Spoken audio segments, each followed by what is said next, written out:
இன்றைக்கி பாயாசம் செய்யலான்னு சட்டியை காய போட்டிருக்கிறேன். சேமியா பாயாசம். இந்த பக்கம் முந்திரி திராட்சை எடுத்து வச்சுருக்கிறேன். முந்திரி கொஞ்சமாகவும் திராட்சை அதிகமாகவும் இருக்கும். சரின்ட்டு நெய் இல்லை, அதனால் தேங்காய் எண்ணெய் போட்டு ஃப்ரை பண்ணலாம் அப்படின்னு சொல்லிவிட்டு தேங்காய் எண்ணெய் போட்டு முந்திரியும் திராட்சையும் போட்டு ஃப்ரை பண்ணிக்கிட்டு இருக்கிறேன்.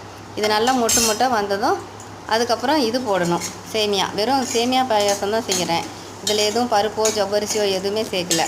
இது ஃப்ரை ஆனதும் கொஞ்சம் சேமியாவையும் போட்டு ஃப்ரை பண்ணிவிட்டு கொஞ்சம் சுடு தண்ணி காய வச்சு ஊற்றணும். நான் பச்சை தண்ணி ஊற்ற மாட்டேன். பச்சை தண்ணி ஊற்றினோமா ஒரு மாதிரி வலுவலுன்னு இருக்கும்.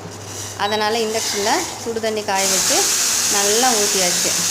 இன்னும் ஊற்றணும். இப்போ அவசரத்துக்கு கொஞ்சமாக வச்சேன். இன்னும் கொஞ்சம் அப்புறம் தண்ணி சூடு பண்ணி ஊற்றணும். இந்த பக்கம் ஏலக்காய் ஒன்று நல்லா இடித்து வச்சுட்டேன்.